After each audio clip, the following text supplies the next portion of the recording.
questions after the presentation concludes. Should you need assistance during the conference call, please signal an operator by pressing star, then 0 on your touch-tone phone. Please note that this conference is being recorded. I now hand the conference over to Mr. Pinku Pappan. Thank you, and over to you, Mr. Pappan. Thanks, Anju. Hello, everyone, and welcome to the earnings call of L&T Technology Services for the third quarter of FY25. I am Pinku. Our financial results, investor release, and press release have been filed on the stock exchanges and are also available on our website, www.ltts.com. I hope you have had a chance to go through them. This call is for 60 minutes. We will try to wrap up the management remarks in 20 minutes and then open up for Q&A. The audio recording of this call will be available on our website approximately 1 hour after the call ends. With that, let me introduce the leadership team present on this call. We have Amit Chadha, CEO and MD, Abhishek, Executive Director and President, Alind Saxena, Executive Director and President, and Rajiv Gupta, CFO. We will begin with Amit providing an overview of the company performance and outlook, followed by Rajiv, who will walk you through the financial performance. Let me now turn the call over to Amit. You hear me clearly? Thank you, Pinku. Let me start by wishing all of you and your families an amazing 2025 filled with happiness, prosperity, and health. The last quarter, Q3, has been a strong one. Let me share key highlights of our performance. Revenue grew by 3.1% in constant currency, led by our tech and sustainability segments, where the demand outlook has been steadily improving. Tech led the growth with 11.1%, followed by sustainability with 4.4% in constant currency. Our Go Deeper to Scale strategy, under which we had made focused investments in the first half of the current fiscal, has started yielding early results, visible in our deal bookings, growth, and margins. In Q3, we had the highest ever large deal bookings, aided by 8 deals across segments: 1 50 million deal, 2 35 million plus deals, 2 25 million plus deals, and 3 10 million plus deals. We continue to see a robust addition to the large deal pipeline on the back of engagements in customers on both new age product and platform development and business transformation. In line with our aspiration, EBIT margin in Q3 has improved by 110 basis points to 16.2%, excluding non-operational expenses on account of M&A. Additionally, IntelliSwift acquisition was completed earlier this month. My compliments to Rajiv and the entire M&A team and IntelliSwift leadership. IntelliSwift will help us enhance our AI, digital, and software product engineering capabilities and expand the addressable market for us, thereby offering us a higher growth trajectory in the future. Over the years, we have been building a platform to recognize and celebrate engineering innovation being done by our customers. In December, we held the 3rd edition of the Digital Engineering Awards, jointly hosted with ISG and CNBC TV 18. I am happy that this time the event witnessed a record 230 plus nominations showcasing groundbreaking contributions. This prestigious platform underscores our commitment to innovation while fostering deeper client intimacy and vital industry collaboration. Now let me take you through our segments, starting with mobility. First, the positives. We continue to see a growing deal pipeline in the key growth areas of SDV and hybridization. There are a good number of consolidation deals in auto and commercial vehicles across all geos, US, Europe, and Japan. We won 2 large deals in Q3, one a vendor consolidation deal with a global tier 1 and another with a new age OEM for EV product design. Aero and rail are also seeing a gradual upswing with more deals in pipe. We are in discussion leveraging our AI-based solutions that address operational efficiency requirements of airline and train operators. Now let me address the challenges which are in addition to the furloughs that impacted us in Q3. Select OEMs and tier 1s are going through challenges, and that is leading to pause in some projects and spending. There is weak demand in agriculture and construction sector due to uncertainty around potential changes in tariffs. Therefore, we declined by 5.2% in constant currency in Q3, with some parts of the portfolio doing well while others got impacted. We are, however, not slowing down on technology investments. The cutting-edge solutions we have developed for SDV like LTTS iDrive, which is our proprietary framework for accelerating SDV implementation, are helping us win new engagements and expand our presence. Overall, for mobility, we see a good number of large deals in the pipeline, including at Tier 1s and OEMs, where vendor consolidation is giving us gains. We expect mobility to show muted growth in Q4, but grow for sure, and then pick up from Q1 onwards on the back of deals and new end programs that we are likely to start in the current quarter. So this segment will grow in the current and next fiscal. In sustainability, we had another strong quarter with 4% growth in both process and industrial firing well. At industrial, we're seeing large deals in the pipeline in the 20 million plus and upward ranges. These are proactively created deals that are getting seeded by aligning with the customer's business transformation linked priorities. For example, we signed a large deal with a US-based machinery company with the oil and gas sector that helps them on design and development of software and connected platforms. Within industrial, the energy subsegment is seeing an upswing in spends, especially in electric controls and microgrids. In process segment, we continue to see strong demand across ONG and FMCG in projects engineering and plant modernization. Key clients continue to ramp up with us.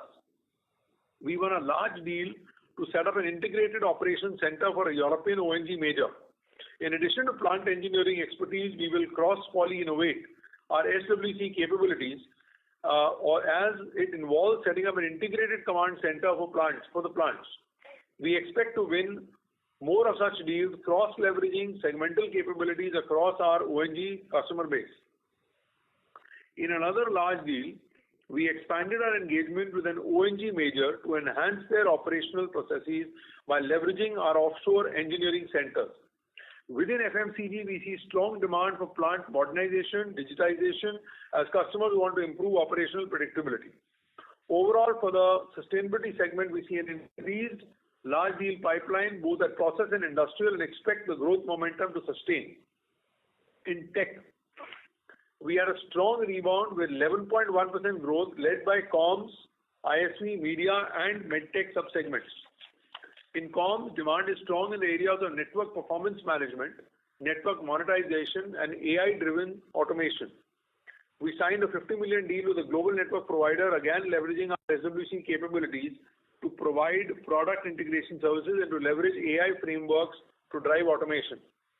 In the media subsegment, we see product development and sustenance large deal opportunities. With a European media and entertainment company, we won a large deal to design, develop, and deploy next-gen entertainment and broadband products worldwide. In the medtech subsegment, demand is being driven by Quora and digital manufacturing, where we are leveraging our Factory of the Future framework. We won a large deal with a global healthcare OEM to support them in complaints handling, remediation, and supply chain optimization. Our software-defined endoscopy solution in collaboration with NVIDIA is finding good traction with OEMs and healthcare providers. In SWC, we are building a pipeline in the Middle East where we see opportunities in smart city, safety and security, and smart operations. We are quite optimistic on the ISV segment, which is getting rolled up under the new subsegment called software and platforms, as customers are spending heavily on new platforms and technologies. This will allow us to immediately have 3 hyperscaler accounts, which are 20 million plus each, with a wider footprint. Equally importantly, we will now be able to address a service-led sector, namely retail, fintech, and healthcare, which are new and promising markets for us. For example, the ER&D spend in fintech totals about $143 billion, of which $8 billion is only addressed by service providers. Similarly, in retail, there is a total spend of $47 billion, out of which $4 billion is addressed, and in healthcare, a total of $400 billion is there, of which only $14 billion is addressed. These new markets will add tailwinds to our growth as we look at FY26 and beyond. Overall, we see a good number of deals in play in the tech segment and expect growth to continue. Now, a few updates on our technology and innovation charter. our engineers added a total of 54 patents in Q3, and our cumulative stands at about 1448 now. In AI, Gen AI specifically, we have filed 174 patents cumulatively. Second, one highlight in our AI progress, we inaugurated a India AI Experience Zone at our Bangalore Design Hub aimed at enhancing AI capabilities for our clients in mobility and tech. We have started internal R&D programs on agentic AI, an autonomous system that enables automation, autonomous operations, and will improve decision making. With that, let me now provide color and discuss the outlook for the future. We are encouraged with the deal pipeline and a good number of large deals in the 25 to 100 million plus range that we are closely tracking. These deals are across segments and have been seeded as a result of focus investments we have made at the start of the year into new age technologies and leadership. We expect all three segments to grow in Q4 25 and beyond. For FY25, including IntelliSwift, our revenue guidance is for near 10% growth, while organically we will be near 8%. And we continue to aspire for near 16% EBIT margin levels for FY25 organically. I want to reaffirm our ambition of building $3 billion segments and getting to a revenue of $2 billion with 17 to 18% EBIT margin in the medium term. With that, I now hand over to Rajiv. Thank you and look forward to taking your questions later today. Thank you, Amit. Good evening to all of you. I would like to start by wishing everyone a very happy new year. We had a strong performance this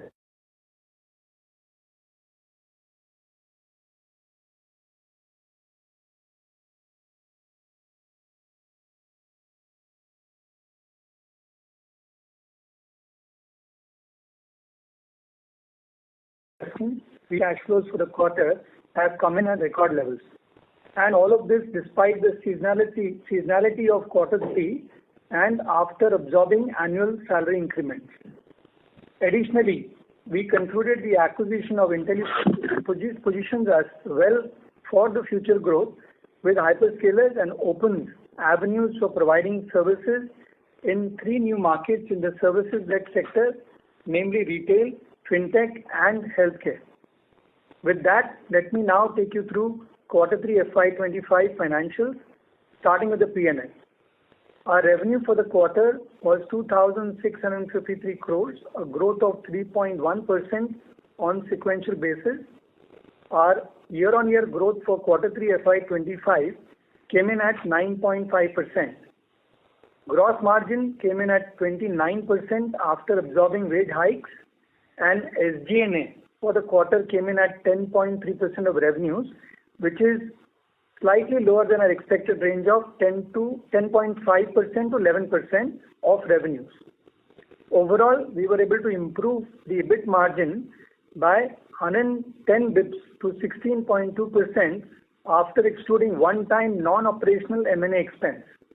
This is in line with our commentary in Q1 and Q2 that H2 EBIT margin will be better than H1 on organic book of business. Moving to below EBIT, talking about other income was 18 crores, lower on sequential basis due to losses on hedge contracts resulting from USD appreciation. Effective tax rate for Q3 was 27.4%, in the same range as our expectation of 27.5%. Net income for the quarter was up 0.9% sequentially and came in at 322 crores, which is 12.2% of revenue. If we exclude one-time non-operational M&A expense, net income came in at 328 crores for the quarter. Now moving to the balance sheet to highlight a few key line items. Our Q3 combined DSO, including unbilled, came in at 112 days compared to 116 days in Q2, an improvement of 4 days. Unbilled days were 18 in Q3 compared to 17 days in Q2. We continue to improve this metric as we mentioned in the past and now aspire for a target range of 110 to 115 days going forward. Now let me talk about cash flows. As a result of the improvement in DSO, our Q3 free cash flows came in at a record level of 638 crores, leading to year-to-date free cash flows of 965 crores, which is at 101% of net income. Our cash and investments stood at 3,290 crores at the end of quarter 3 versus 2,849 crores end of quarter 2. Now moving to revenue metrics. On sequential basis, dollar revenue growth was 1.7% in reported terms and margins. Over the last 2 months of integration planning, we've already taken steps that have started to show fruition. 1, to right-size the organization. 2nd, to augment leadership team with senior members from LTTS.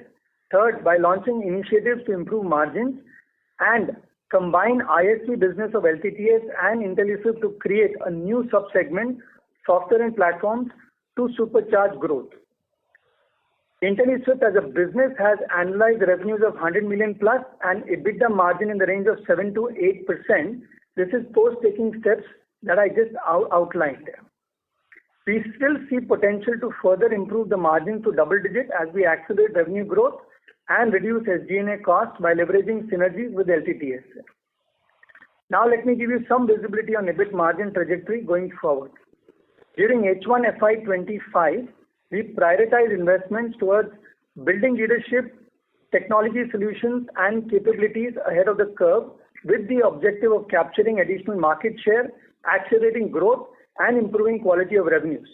This was in line with our strategy of going deeper to scale to pivot on revenue growth.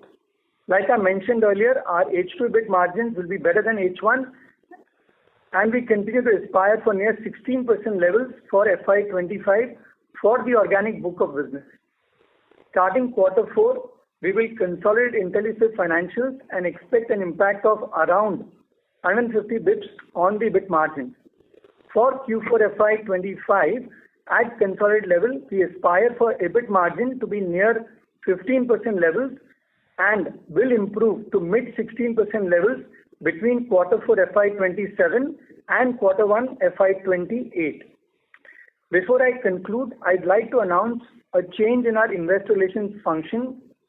Pinku, as you all know, in addition to heading M&A for the company, will assume a full-time strategic role of leading the integration management office of Intelliswift as we build our software and platforms business. We would like to thank Pinku for steering the investor relations functions for the last 8 years and building relationship with the investor and analyst community. I would also like to welcome Sandesh Naik, who now assumes the role of Head Investor Relations for LTTS. He will be connecting with the investor and analyst community starting this quarter. Sandesh joins us from a reputed industry house in the country with 20 plus years of experience in investor relations and treasury functions. With that, I thank everyone and I now hand it over to the moderator for questions. Thank you. We will now begin the question and answer session. Anyone who wishes to ask a question may press star and 1 on your touch-tone telephone. If you wish to remove yourself from the question queue, you may press star and 2. Participants are requested to use handsets while asking a question. Ladies and gentlemen, we'll wait for a moment while the question queue assembles. The first question comes to the line of Sulabh Govila with Morgan Stanley. Please go ahead. Yeah, hi. Thanks for taking my question. Congrats on the good deal wins that we reported. The question that I had is whether we should think of these level of deal wins as sustainable going forward, and given the pipeline that you had right now, and if you could also highlight what would be the average tenure of these deals versus, let's say, what we would have won last quarter. So thank you. So this is Amit Chata. So the deal wins that we've got this quarter, we report 10 million plus wins. So this has been very robust, like we said, the best so far. Do we expect this to continue? We do expect quarter 4 to come in at similar levels because there is some deals in the pipeline that are expected to close in the very near future as we go forward. Second, the average tenure of these deals is about 3 years. One color I want to provide additionally is that 3 of these deals that we have won are based on our AI, Gen AI widgets and solutions, as well as proprietary frameworks that we've established and launched in the last 6 months. Also, the pipeline as we stand today is bulkier and better than it was same time last year, last quarter, and we continue to operate. In fact, I had mentioned last time that we had re-institutionalized and organized our large deal engine. We have appointed a senior chief business officer based in Dallas to run this function, beefed it up, as well as provided extra hands and feet and people by segment in each of the segments that we've got to tailor make some of these deals and propositions that we take to our customers. And we are seeing a fair for this segment this quarter. There was a substantial improvement in the high-tech margins, and also if you look at if you could explain why that high-tech margin has jumped up almost 300 basis points on the sequential basis. Sure, Abhishek. This is Rajiv here. I'll take that one. So see, in case of our tech portfolio, we did see that the EBITDA margins have been lower over the last few quarters, and there was a focused effort in terms of improving margins in this particular segment, which led to operational improvement. In addition to that, within tech segment, we've seen in our medical sub-segment to be relatively higher, which has resulted in what you see almost about 300 bips of incremental margin sequentially in Q3 over Q2. Got it. And is it also a reason why your fixed price contribution went up from 37 to 41? So see, I think we've talked about it earlier. We don't generally see benefits on account of a fixed price or a T&M. They're fairly concentrated across portfolio. So I would not give color saying that if fixed price increases, it will lead to additional margin. Got it. My second question, Amit, is to you. While you're reconfirming 10%, including IntelliSwift and organic to be around 8%.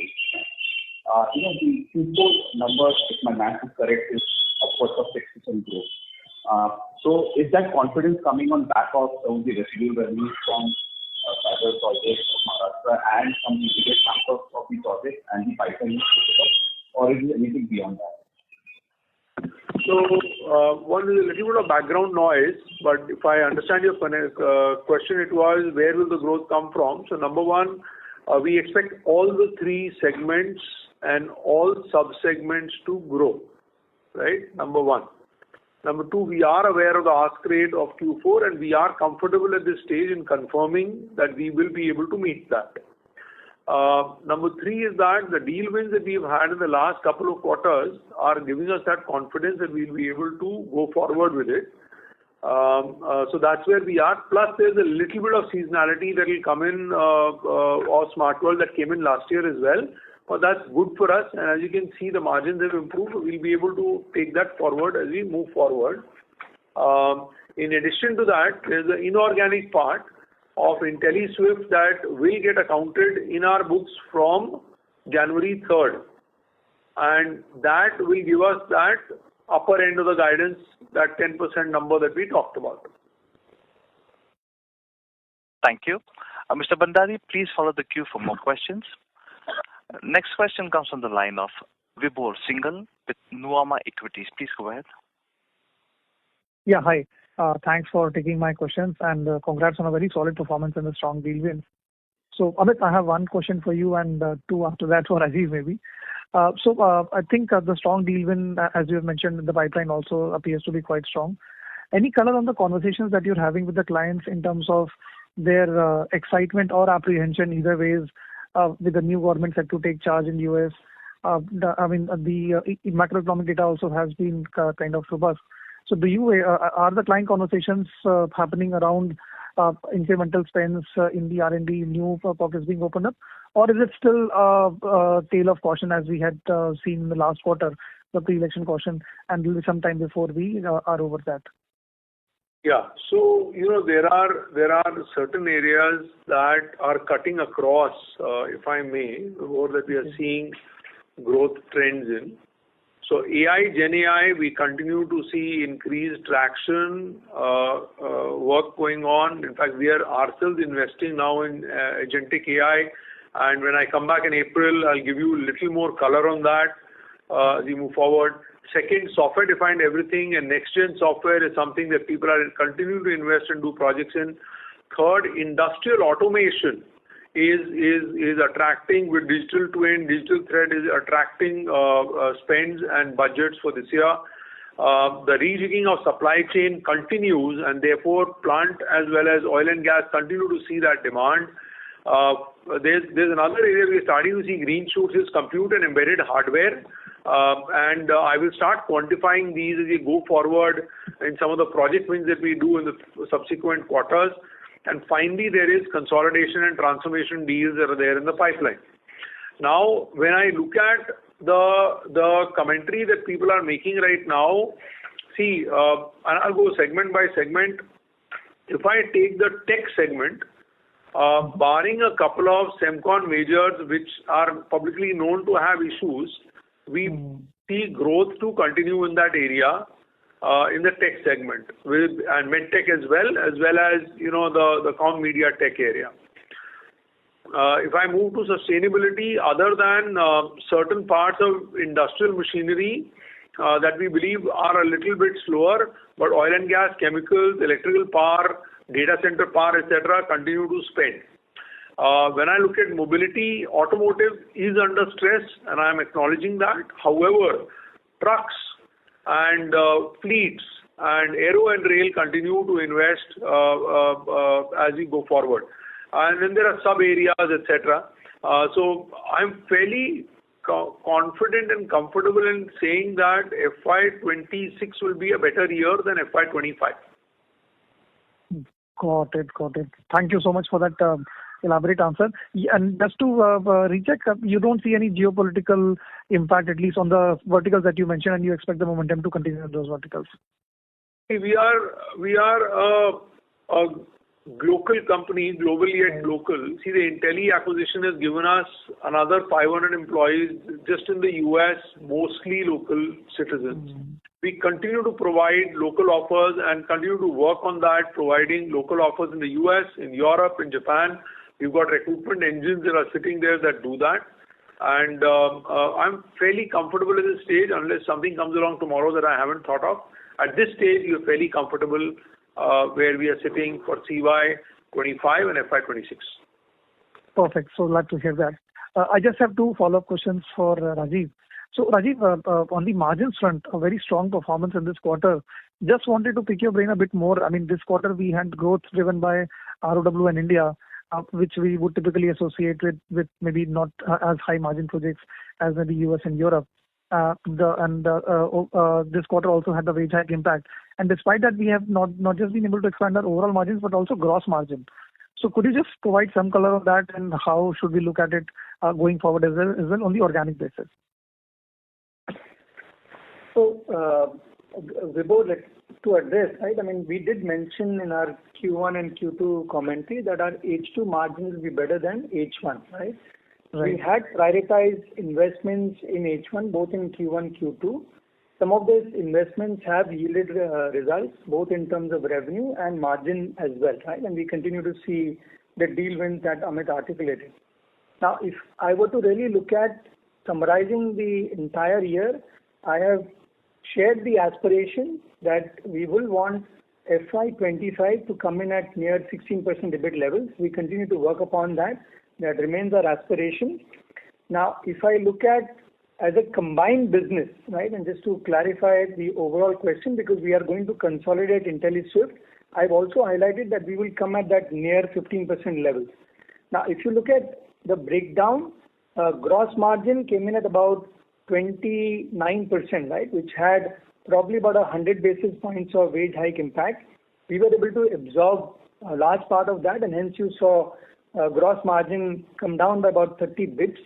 I think there's still possibility of improving. We still have avenues around quality of revenue, improvement in pyramid, operational efficiency. On the SG&A side, you would have already seen it come at about 10.3. Our aspiration is to maintain between that 10.5 to slightly over those levels. So there are, of course, opportunities that we still continue to work towards to see the aspiration realized for FY25 on the organic part of the business to come closer to or at about 16% level.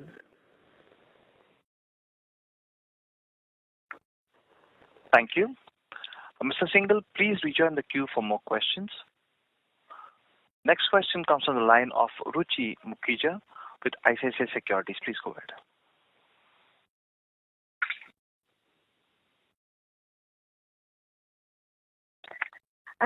My questions were answered, but picking your brain, can you give us puts and takes now which went to this quarter's margin? So I would highlight 2 to 3 things. One, of course, the growth in revenue. Quality of revenue always helps us to be able to continue to improve margins. That was one.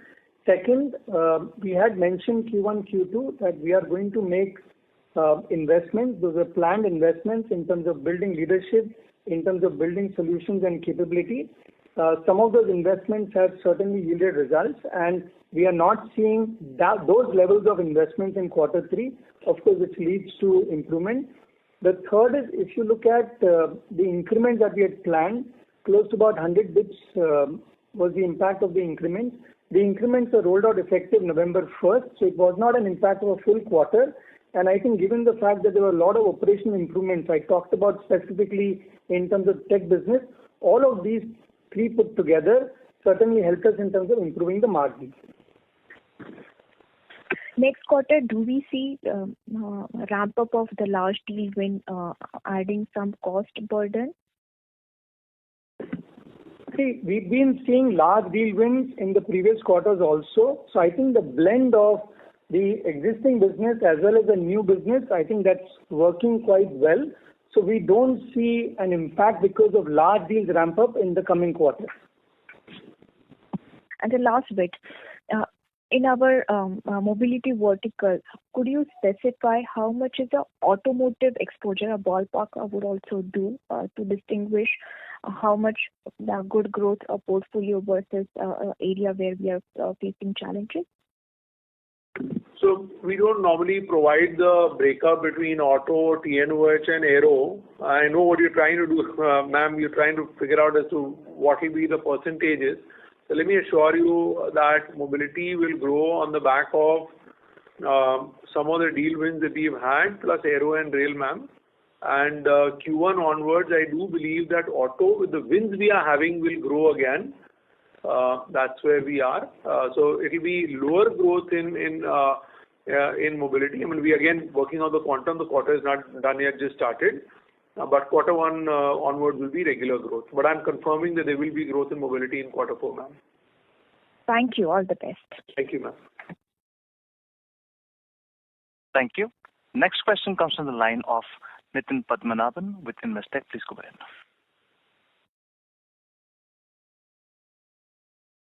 Yeah, hi. Good evening. 2 questions actually. So one is on the margins.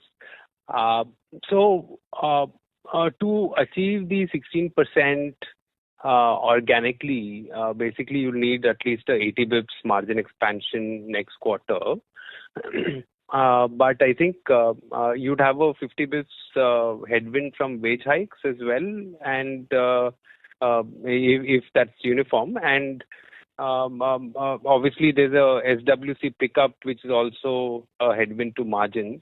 So just wanted your thoughts on what will drive this in Q4. All right. Sure, Nitin. So let me clarify. I think what you said in terms of the seasonality of the SWC business is correct. I mean, we tend to see SWC business to be higher in H2 relative to H1. And yes, I think, there's been a conscious effort in terms of improving margin on the SWC business as well. So it's not going to be as much of a headwind compared to what we saw in the previous year.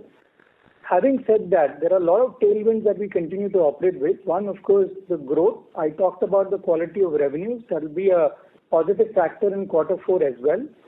The second is, I think, levers like optimization of pyramid, offshoring, operational efficiencies. These are all areas that we look at in terms of, seeing the margins that we aspire for.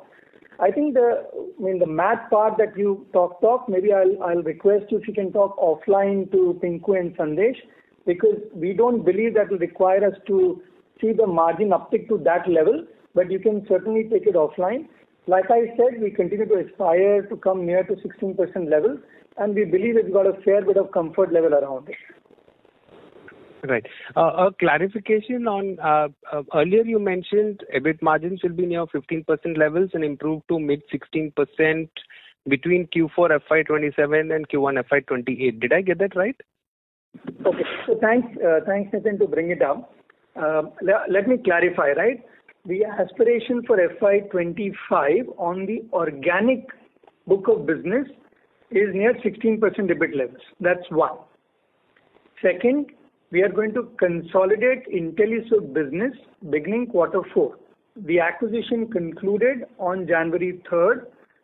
As a result of that acquisition, we will see an impact of 150 basis points on account of that business. That business is a $100 million annualized business with an EBIT margin range of 7 to 8%, and we aspire for Q4 as a combined financial to come near 15% levels, right? So that's the second one.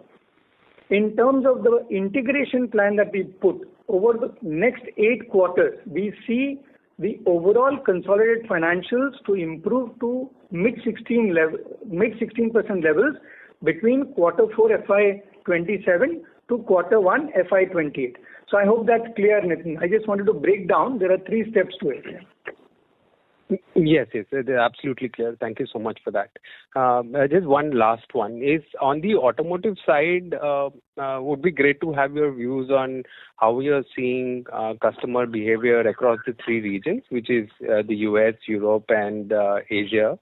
How are you seeing relative demand across those 3 regions, and how do you see recovery between those regions? So, Nitin, thank you. Nitin, 2 things here. I will address automotive, but my friends and colleagues in sustainability and tech are starting to feel very ignored and bad, so I'll address that as well for you from a demand standpoint. So, automotive, if you look at it from a spend standpoint, I do expect that tier ones are in a clear challenge and a challenging environment globally across the regions. And no one region is better than another, and you've seen this play out with various results, etc. Now, if you look at OEMs, I do see the West Coast OEMs continuing to spend, and the Detroit majors also making room in terms of expansion. There are a couple of European OEMs that are continuing to spend, and in the software-defined vehicle area, right? Let's be clear. And Japan seems to be a little resilient as well. So do I expect automotive to come back to rebound very quickly? No.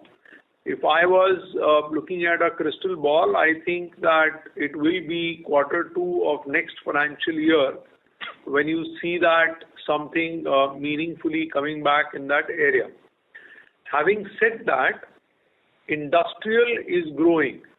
The supply chain rejig, the new plants coming up, the industrial automation is actually fueling a lot of opportunity growth and pickup in the sustainability sector that we call it, which is discrete and process manufacturing. We also see the tech spends coming back and are back already. So medtech as well as comms, media, semiconductor, consumer tech, hyperscalers actually spending very well. Barring a couple of Semcon majors, Semcon also is spending. So I would request when you build a model to keep that in view, because that our world of 3 segments and trying to build $1 billion in each is what I would focus on, given that we are poly-innovated across, and therefore will be able to weather the storm of automotive, which is a small part of our entire portfolio, in a much better manner. Thank you. Thank you. Mr. Padmanabhan, please rejoin the queue for more questions. Next question comes from the line of Vikas with Antique. Please go ahead. Hi, sir. Thanks for the opportunity. I have two questions. First, following the acquisition of L&T Swift, we were confident of achieving an organic growth of 8 to 10%. What factors have led to this revise in outlook that now we are expecting our organic growth to be closer to lower range, that is around 8%? And my second question is, in the previous quarter, you mentioned election-led uncertainty and macro has had some impact on deal booking. Now that Q4 deal bookings are similar to Q3 is what you believe will happen. Is that primarily due to catch up from the first half where closures were weak, as previously indicated, or this is more structural? Thank you. Thank you. I'll answer the second question first. So deal wins, yes, in H2 are stronger than H1. And we made some investments in H1, and that have helped us in build the differentiators further. That is helping us with the wins in H2. And given where the pipeline is right now, I do expect current levels or similar levels going forward to stay. So that is point number one, plus the structural changes we have made in terms of creating more pipeline, etc. On the first part, look, when we came to you at the beginning of the year, we had told you clearly we are at between 8 and 10%, and we had also stated that we will have to sell in the year to be able to get to that 8 to 10. Now, some deals get delayed at times, and automotive slowdown was not anticipated at the level that the automotive slowdown has happened, right? But every year you go through, something will fall off, something will fall on, this happens. And that's why there is a range. So I am actually pleased that we are within that range that we are coming in at. In addition to that, if you remember, we had an aspiration to get to that 1.5 billion run rate, which is organic plus inorganic. And we are pivoting on growth. I actually would like to call out, and I am surprised I didn't see any questions coming in that area. But see, we had been missing, if you ask me, in the tech-led, the service-led ER&D, which some peer group companies have been leveraging fairly significantly.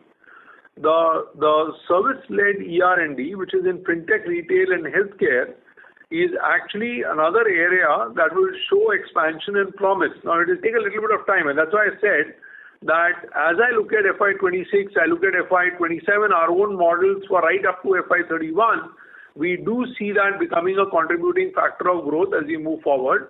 And that is an additional channel your company has opened with the IntelliSwift acquisition.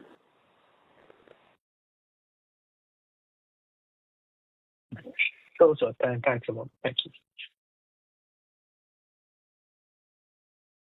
Thank you. Next question comes from the line of Manik Taneja with Axis Capital. Please go ahead. Hi, thank you for the opportunity and congratulations for the steady performance.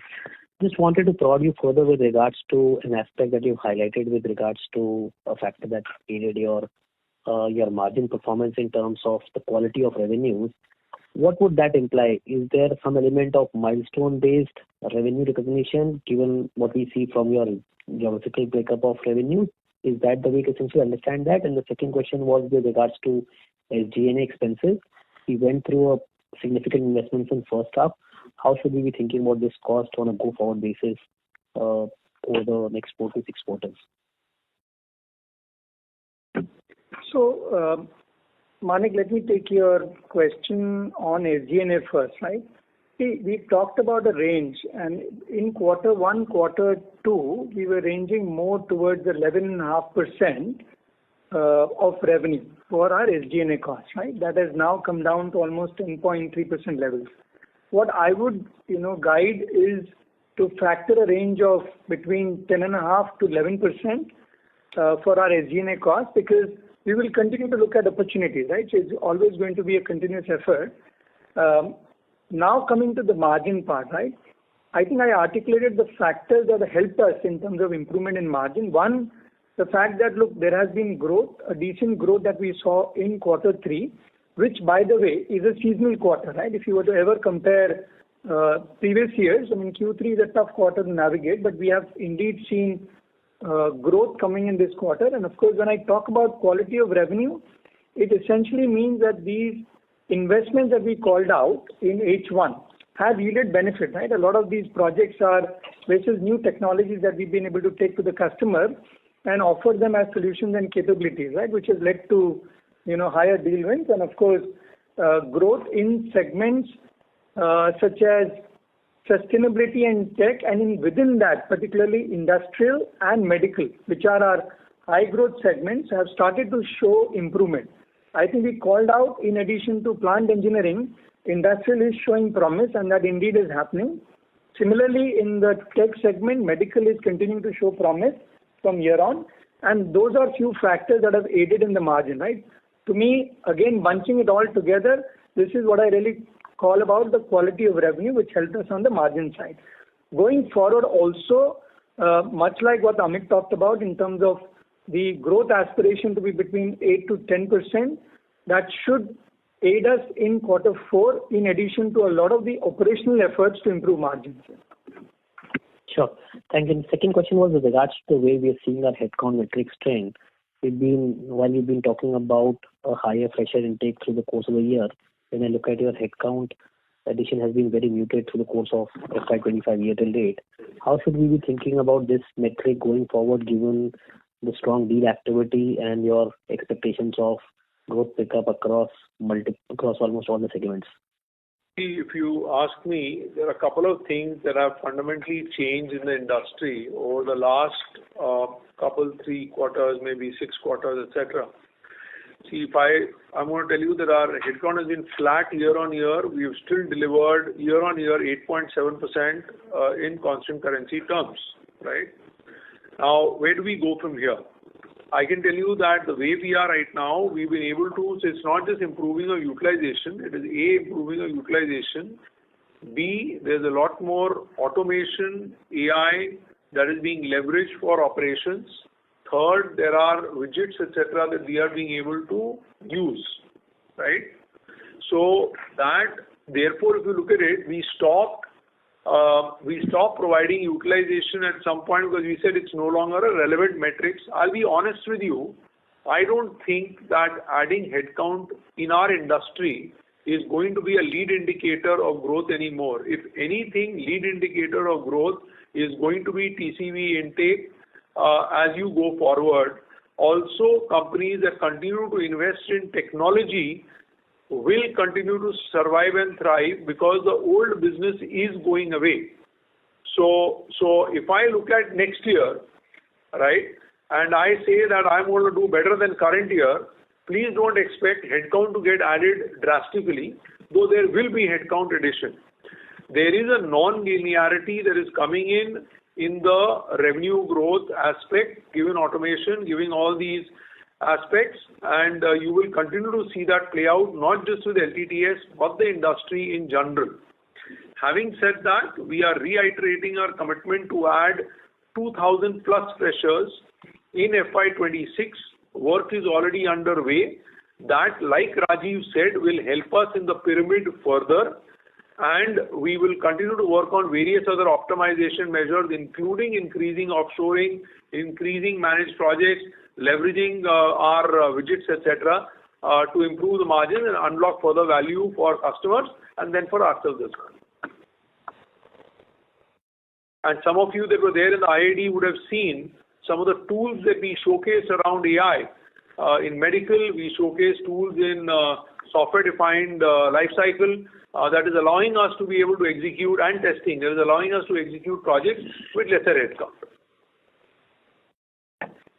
Thank you.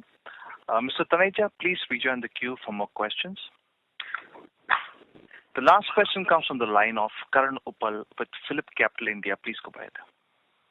Yeah, thanks for the opportunity. Amit, just wanted to check the outlook on oil and gas subsegment. The incoming US president is quite vocal of increasing the crude oil production levels, which ideally should be beneficial for this vertical in terms of brownfield and greenfield investments. So how are you thinking about this from next year perspective? So Karan, I did mention during my commentary as well that oil and gas chemicals will continue to grow. They're not just that they are doing more drilling or any of that, but there is the output is changing. The chemicals that are coming out of these refineries now as an output is different than it was 5 years ago, 7 years ago. So there is upgrade of plants happening. The whole supply chain is being changed there, and that is again creating work for ourselves. We are very actively, in spite of headcount being flat, we are very actively hiring in the plant engineering segment. We are also seeing a lot more digital thread, digital twin, industrial automation work coming out in the oil and gas chemical area. And I expect this to continue through calendar year 25 and beyond. And I see an upside there. Okay, thanks for that. Secondly, on auto vertical, so HDV was believed to be a big growth driver for the R&D players. So do you believe that this SDV opportunity, the large deals in SDV, is pushed back by a few quarters due to the stress in OEMs? No, what's happening is, see, the SDV spends are there, but like my colleague talked about, Alin talked about, that some of these model years that were being developed, they have decided to push the model. So whatever features they were thinking they will develop for model year, let's say 27 or 28, they're pushing it out to model year 30. So if they push it out to model year 30, that means that they will take another 2 years, so they're not going to be able to spend that money. That is one, right? Second, there was a lot more focus on electric hybrid that was happening, and that has sort of paused right now because given the change in direction potentially that may come in US, Europe, US and Europe relaxes the conversion rules, right? By a few more, let's say 3 more years. So they get 3 more years to do that. Third, nobody is talking about it, but we're seeing early projects coming out in range extenders. So earlier you would have hybrid means you got an ICE engine and then you're going to have an electric motor with it. Think about the other way around where you actually have an electric stack up and you got a fuel engine or a gas engine that's a range extender that allows you to buy the vehicle and then drive it not just in the suburban area but also in the rural area. So a lot of that discussion going on. See, we were at CES, like my colleague said, there's a lot of new advancements, but then you need paying customers, and I believe that give it a couple 3 quarters, a lot of excitement in new models, but will take a little bit of time is how we see it. But having said that, a lot of that what is happening and those that were at CES or saw the commentary will realize where last year CES was largely automotive, this year CES was balanced around automotive, around off-highway, around consumer electronics, around healthcare, as well as industrial and AI, of course. So it was a very balanced experience. I would actually recommend that you do get some notes on CES.